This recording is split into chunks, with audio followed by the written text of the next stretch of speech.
एक समय की बात है। किसी राज्य में एक व्यापारी रहा करता था। उस व्यापारी की एक छोटी सी बेटी थी जिसका नाम था एला। एला बहुत ही प्यारी और नेक बच्ची थी। उसके पिता उससे बहुत प्यार करते थे और उसकी सारी जरूरतें पूरी करते थे। लेकिन एला की जिंदगी में एक चीज की कमी थी, वह थी उसकी माँ जो उसे छोड़कर भगवान के घर चली गई थी। एला की इस कमी को पूरा करने के लिए उसके पिता ने एला की खुशियां ज्यादा दिन टिक नहीं पाईं। एक दिन जब उसके पिता अपने काम से किसी दूसरे शहर गए तो फिर कभी वापस नहीं आए। एला पर तो मानो मुश्किलों का पहाड़ टूट गया हो। पिता का साया सर से उठते ही उसकी माँ और बहनें उसके घर की मालकिन हो गई और एला के साथ नौकरों जैसा बर्ताव करने लगी। उन्होंने घर के सारे नौकरों को निकाल दिया और अब एला ही घर का सारा काम करती।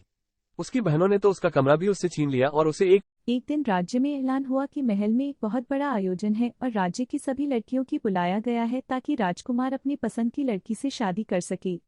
राज्य की सारी सिंडरेला और उसकी बहनें भी अपनी किस्मत आजमाने को बेचैन थी।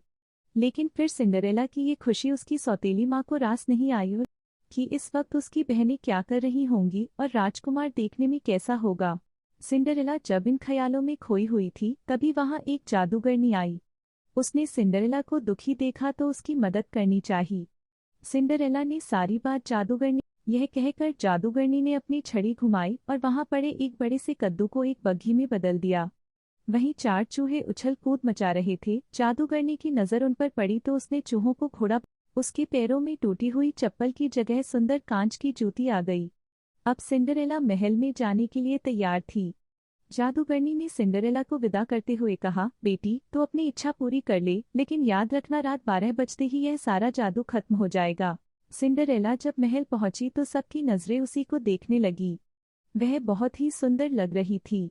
राजकुमार ने जब उसके साथ डांस करना चाहा तो सिंडरेला की सौतेली बहनों के साथ साथ वहां मौजूद सभी लड़कियां सिंडरेला से जलने लगी। लेकिन कोई सिंडरेला को पहचान नहीं पाया। राजकुमार ने उसे देखते ही फैसला कर लिया था कि वह इसी लड़की से शादी करेगा। सिंडरेला भी राजकुमार की आंखों में ऐसी डूबी कि उसे जादूगरनी। सिंडरेला बिना राजकुमार से कुछ कहे वहां से भाग निकली।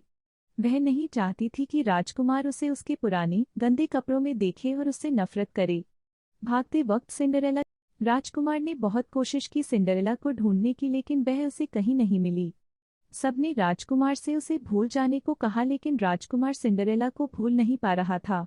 आखिरकार सारे राज्य में ऐलान हुआ कि जिस लड़की के पैरों में वह जूती आएगी राजकुमार उसी से शादी करेंगे। राज्य में तो जैसे तूफान आ गया था। हर लड़की राजकुमार से शादी करना घर जा जाकर उन्हें जूती पहनाई गई, लेकिन उनमें से किसी को भी वह पूरी नहीं आई। आखिर में सिंडरेला की बहनों की सिंडरेला ने जब उसे पहना तो वह जूती उसके पैर में आ गई जैसे उसी के लिए बनी हो। सिंडरेला की सौतेली माँ और बहनें हैरान और परेशान हो गईं। किसी को भी उम्मीद नहीं थी कि वह सुंदर लड़की सिंडरेला हो सकती है। राजकुमार ने जब सिंड्रेला से शादी के लिए पूछा तो सिंड्रेला ने खुशी खुशी हाँ कर दी। अगले ही दिन बड़ी धूम। दूसरी तरफ सिंड्रेला की सौतेली माँ और बहनों को सिंड्रेला के साथ बुरा व्यवहार करने की सजा के रूप में राज्य छोड़कर जाना पड़ा। चैनल को सब्सक्राइब जरूर करें।